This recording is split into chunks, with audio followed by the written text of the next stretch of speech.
사람들이 자신에 대한 어떤 문제에 대한 불만족한 상태에 있을 때 이대로 있을 수 없다, 변해야 된다 하는 그런 생각을 갖게 됩니다. 더 나아가서 이대로 있다가는 좀 큰일 나겠다, 잘못하다가는 죽을 수도 있겠다, 망하겠다, 그런 절박한 위기의식을 갖게 되면 정신을 차리고 변화를 위한 큰 결단을 하게 됩니다. 공부하는 학생이나 사업을 하는 경영자나 어느 분야에 있든지 이전과는 조금 다른 그런 모습으로 달라지고 또 변하고 더 나아지고 더 잘해야 된다 하는 그런 강한 확신이 어떤 변화나 성장이나 발전을 일으키게 된다라는 것이죠. 이것은 건강을 위해서 다이어트하는 것에도 해당이 됩니다. 북한에서 탈북한 한 남성이 남한에 와가지고 목욕탕에 갔다가 엄청난 큰 충격을 받았어요. 목욕탕 문을 열고 들어갔는데 남탕에 임산부들이 너무 많은 거예요.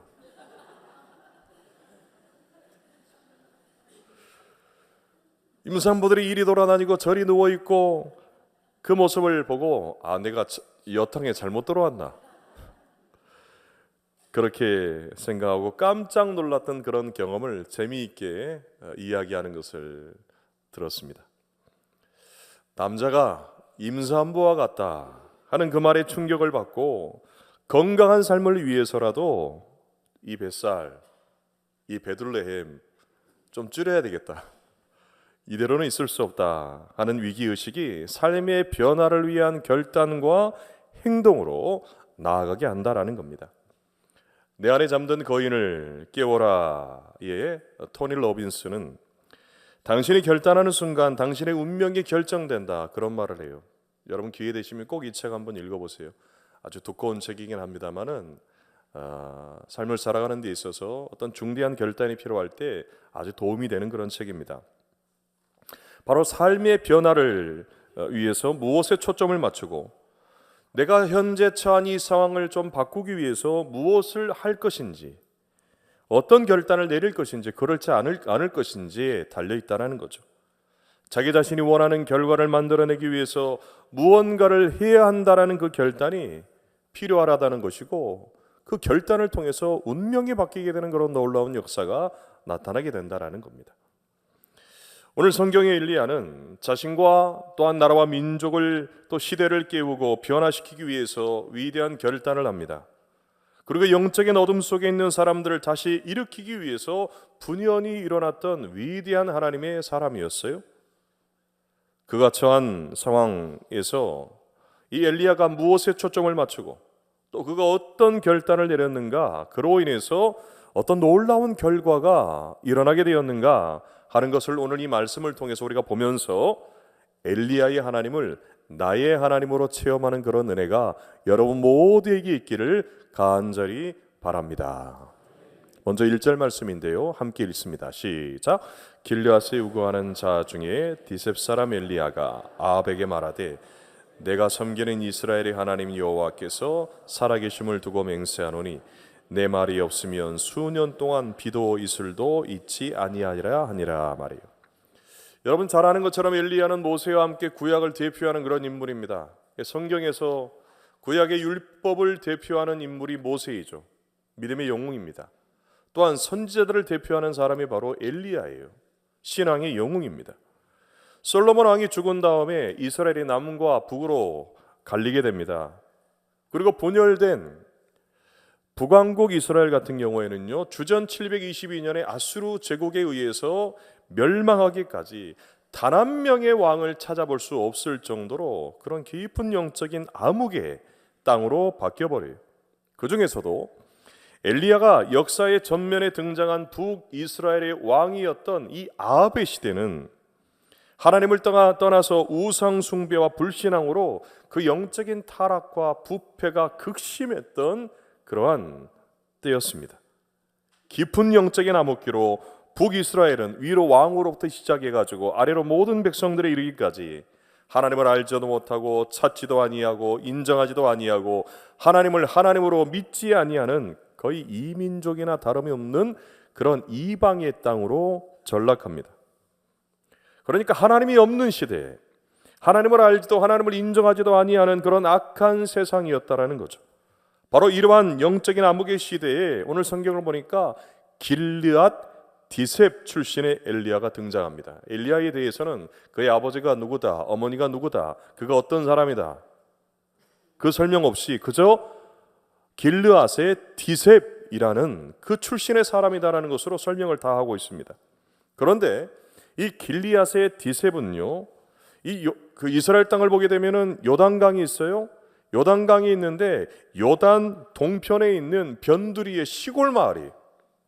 그러니까 엘리야는 그 변두리에 있는 이스라엘의 변방의 변두리에 있는 그 시골 출신이라는 거예요.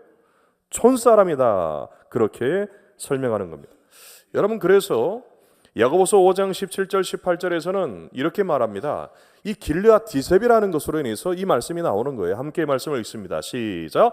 엘리야는 우리와 성정이 같은 사람이로되 간절히 기도한즉 3년 6개월 동안 땅에 비가 오지 아니하고 다시 기도하니 하늘이 비를 주고 땅이 열매를 맺었느니라 말씀이에요. 자, 엘리야는 우리가 성경을 통해서 보는 바와 같이 특별한 능력을 가지고 있었던 위대한 선지자입니다. 그런데 야고보서의 말씀뿐만 아니라 오늘 길르앗 디셉이라는 이 말 속에는 그가 보통의 일반 사람들과 다를 바가 없는, 그러니까 우리와 같은 그런 똑같은 사람이다 하는 것을 함축하고 있는 거예요. 이렇게 특별할 것이 없는 평범한 출신의 사람으로 등장하는 엘리야는 그 이름의 뜻이 나의 하나님은 여호와이시다 하는 그런 신앙 고백이 담겨져 있는 이름을 가지고 있습니다. 그리고 그 이름대로 3년 반의 그 가뭄을 예언하고 또 그 가뭄이 끝날 그 시점인 그 이후에는 갈멜산에서 우리가 잘 아는 것처럼 바알과 아세라 선지자 850명과의 영적 대결에서 승리함을 통해서 그 이름대로 하나님의 그 이름과 하나님의 그 능력과 하나님의 그 영광을 세상 가운데 밝히 드러내는 그러한 삶에 자신의 모든 그 삶을 쏟아부어요. 자, 그런데 우리와 다를 바가 없는 보통 사람인 엘리야가 놀랍게도 북이스라엘의 왕국 역사상 가장 악한 왕이에요. 폭군입니다. 폭군 중에 폭군인 이 아합에게 가서 담대하게 하나님의 말씀을 선포합니다. 앞으로 내 말이 없으면 수년간 비가 내리지 않을 것이다 하는 그런 가뭄을 예언해요. 그리고 엘리야가 이 한 예언대로 정확하게 3년 반 동안 이 북이스라엘 땅에는요, 비 한 방울 내리지 않습니다. 이슬 한 방울 맺히지 않아요. 여러분, 성경에서 비는 하나님의 은혜와 하나님의 축복의 결과로서 내려지는 거예요. 특별히 이스라엘은 그래요. 시편 147편 8절을 보게 되면 그가 구름으로 하늘을 덮으시며 땅을 위하여 비를 준비하시며 산에 풀이 자라게 하시며 말씀하는데, 하늘에서 비를 내리게 하시는 분이 하나님이시고 그런 하나님의 축복의 결과로서 비가 내리는 것인데, 반대로 가뭄이라고 하는 것은요, 하나님의 진노와 하나님의 심판의 결과로서 일어나는 거예요.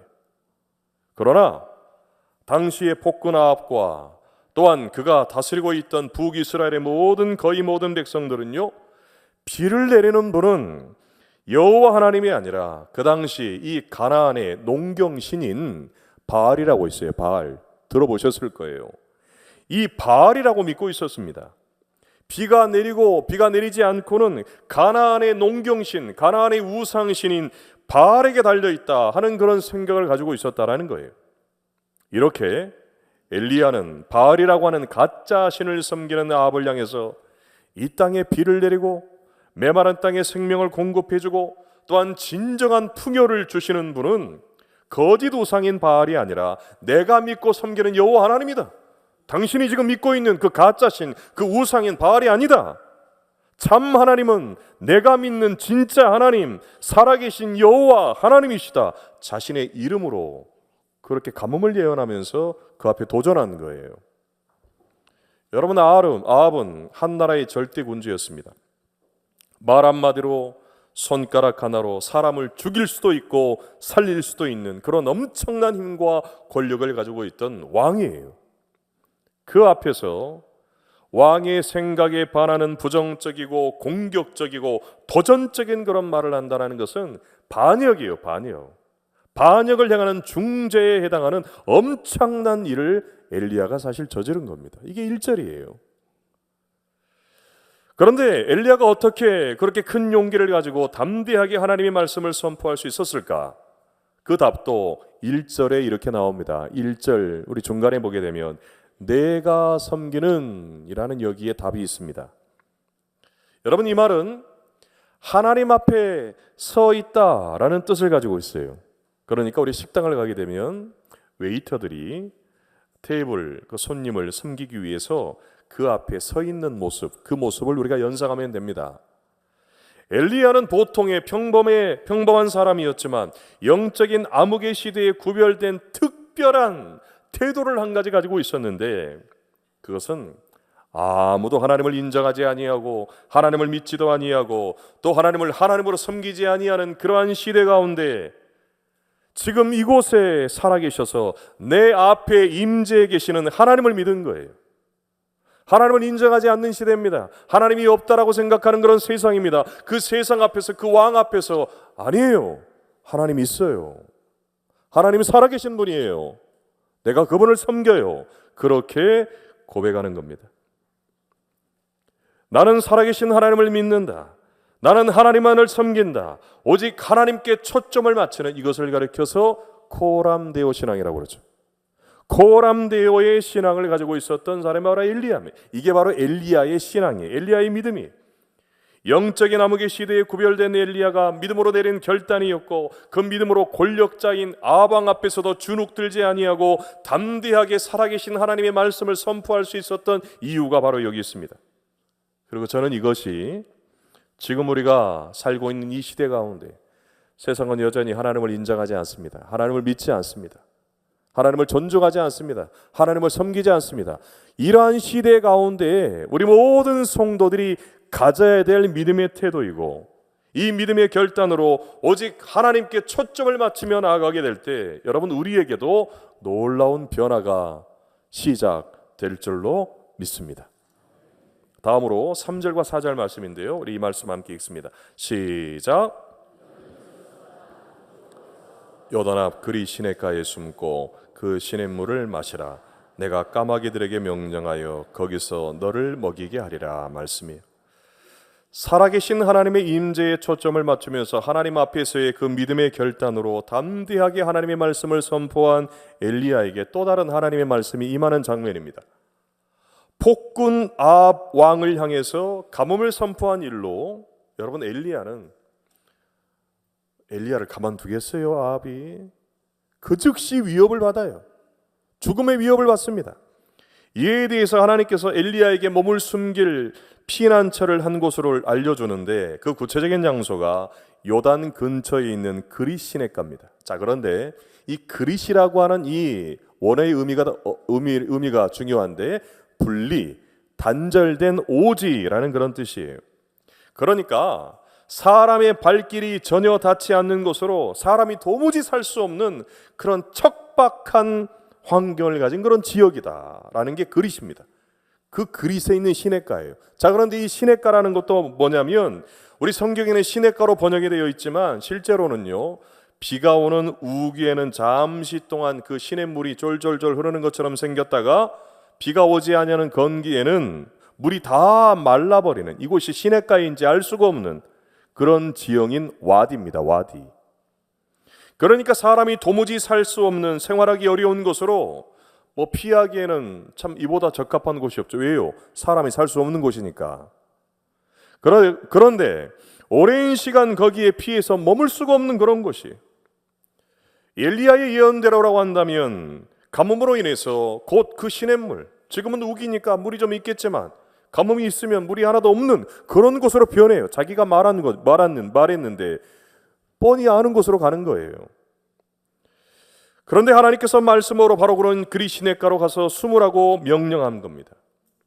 이러한 하나님의 말씀에 엘리야가 뻔히 다 아는데 어떻게 반응을 하느냐? 5절 말씀입니다. 함께 읽겠습니다. 시작. 그가 여호와의 말씀과 같이 하여 그릿 시냇가에 머물매 말해요. 자, 엘리야가 아합 왕에 가서 가뭄을 예언하는 것도 목숨을 건 순종이었습니다. 그런데 그 이후로 그리 시냇가로 가서 숨으라는 하나님의 그 명령, 그 이해할 수 없는 명령에도 엘리야는 두말하지 않고 그대로 순종해요. 내가 가서 거기서 어떻게 생활할지, 그 시냇물을 제가 마실 수는 있는데 언제까지 마시게 될지, 또 거기서 뭘 어떻게 먹고 살지 알 수 없어요. 그러지만 살아계신 하나님께서 말씀으로 명령하셨으니까 그대로 믿고 순종합니다. 그런데 그가 순종할 수 있었던 이유 중에 하나, 그냥 가서 숨으라고만 하지 않은 데에도 있습니다.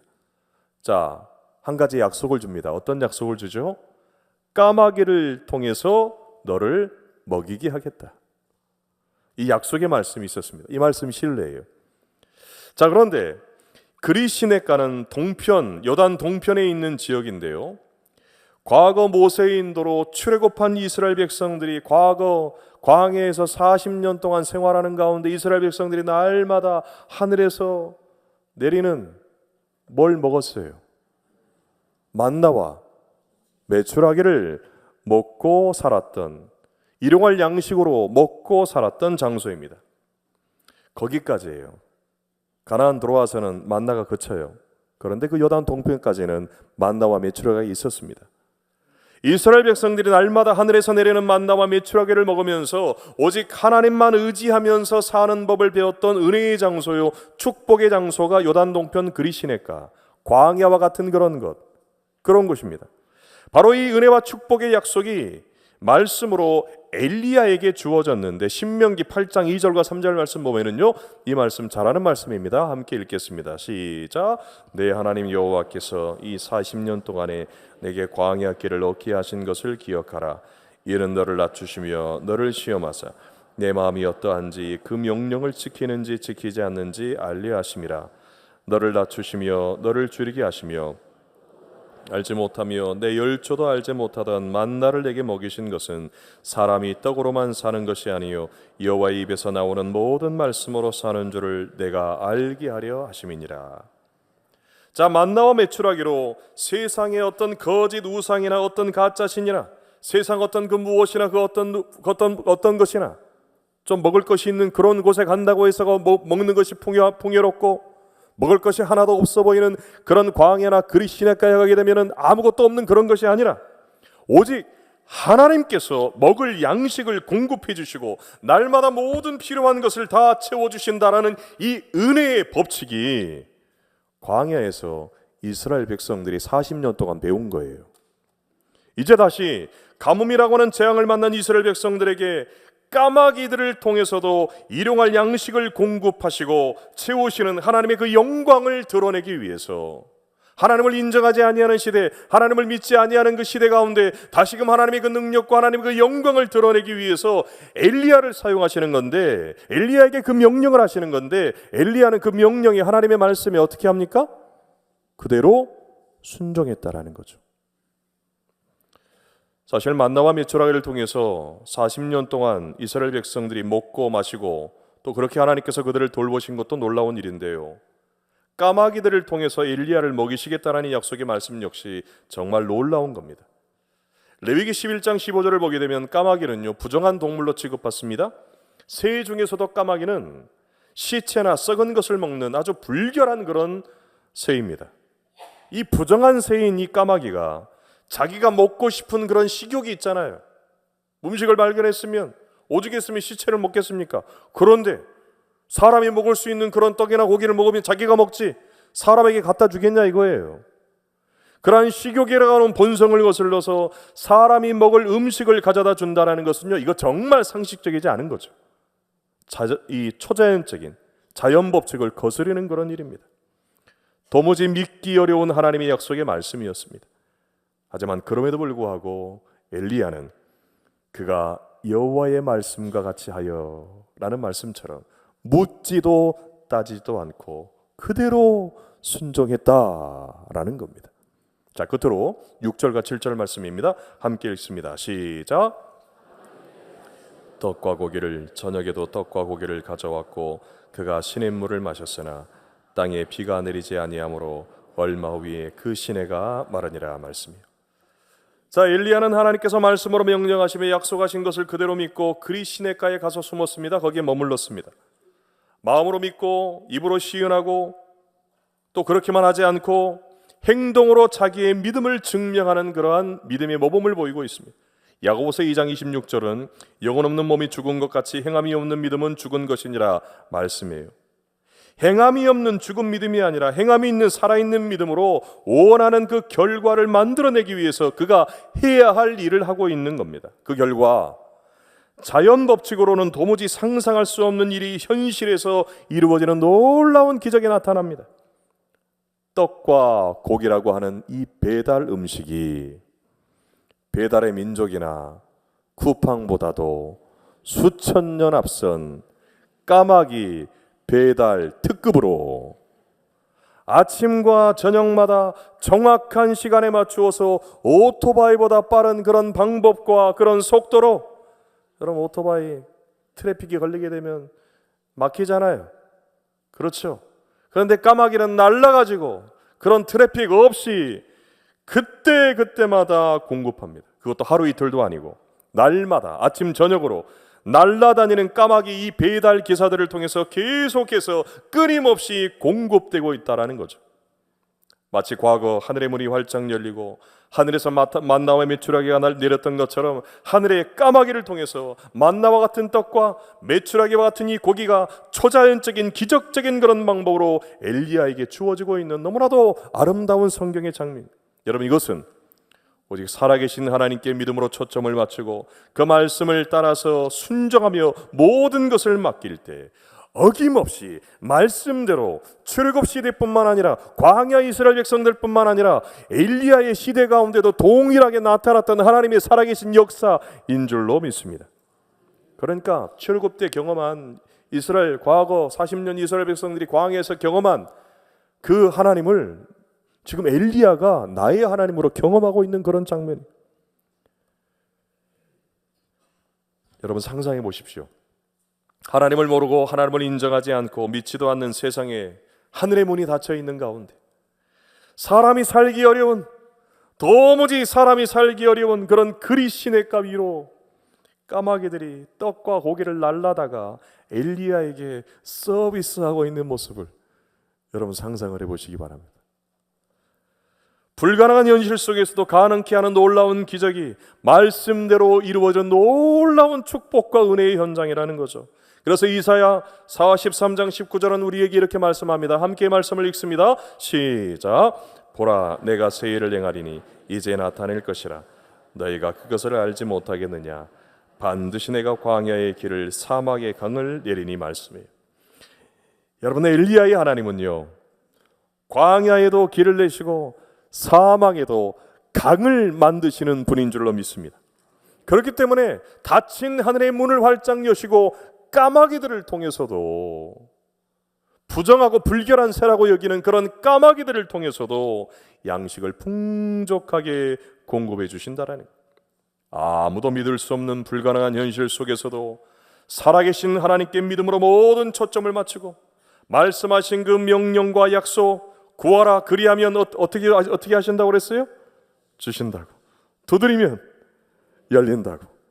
이 약속의 말씀을 믿고 순종하며 나아가게 될 때 여러분 말씀대로 이루어지는 놀라운 기적이 오늘도 여러분의 삶의 현장을 통해서 나타나고 이루어지게 될 줄로 믿으시기를 바랍니다. 얼마 전에 제가 대구 동신교에서 진행된 생명사역 컨퍼런스를 다녀왔다고 그러지 않았습니까? 지금은 이제 원로 목사님으로 계시는 권성수 목사님, 이번에 이제 박사학위 논문을 이제 마무리하기 위해서 영국에 있는 케임브리지 대학에 한 1년간 머무르게 됐어요. 논문을 마치기까지 필요한 생활비가 그때 당시 7,000불이었대요. 근데 그 7,000불이 없어요. 그래서 온 우주 만물을 소유한 부자이신 하나님 앞에 그 7,000불을 달라고 기도했습니다. 그 기도 이후에 그때부터 논문을 쓰기 위해서 머물던 이 학교 우편함에요, 어디서부터 누구로부터 온지 알 수 없는 달러가 현대판 까마귀들을 통해서 배달되기 시작합니다. 어느 날에는 100불, 어느 날에는 200불, 어느 날에는 300불, 뭐 700불, 800불 우편함을 열어볼 때마다 달러가 거기에 들어있는 거예요. 그리고 나중에 그 우편함에 들어있던 그 모든 것들을 다 총 합쳐보니까 정확하게, 믿음이 있는 분들이요 대답하십시오. 정확하게 7,000불. 할렐루야. 바로 오늘도 살아계신 하나님께 믿음으로 초점을 맞추고 그 말씀에 우리가 믿음으로 순종했을 때 말씀대로 기도한 대로 정확하게 응답하시는 놀라운 그 기적을 여러분 오늘도 체험할 수 있다는 것을 보여준 산 증인이잖아요. 사랑하는 성도 여러분, 엘리야의 하나님은 지금도 살아계셔서 우리의 모든 필요한 것을 공급해 주십니다. 그래서 우리가 믿음으로 결단하고 내가 이대로는 살 수 없어, 내가 저 세상만, 내가 어떤 것 무엇만을 의지하며 살 수 없어, 너무 많은 배신을 당했어, 뒤통수를 맞았어, 그런 가운데 있다면 우리가 하나님만을 의지하기로 믿음으로 결단하고 하나님께 모든 초점을 맞추고 그 말씀에 우리가 믿음으로 순종하며 나아갈 때 우리의 삶을 돌보시고 붙드시는 살아계신 하나님, 엘리야의 하나님이 나의 하나님이 되는 그 놀라운 능력과 영광과 축복을 오늘도 여러분의 삶에서, 가정에서, 저희 교회에서 경험하게 될 줄로 믿습니다. 기도하겠습니다. 사랑과 은혜가 풍성하신 아버지 하나님, 엘리야의 하나님을 나의 하나님으로 체험하는 은혜의 불이 저희 심령에 붙게 하옵소서. 주의 말씀 따라 믿음으로 순종하는 이들에게 오늘도 살아 역사하시는 하나님을 만나고 생생하게 경험하는 그 은혜, 그 복을 내리워 주시옵소서. 우리 구주 예수 그리스도의 이름으로 기도드립니다.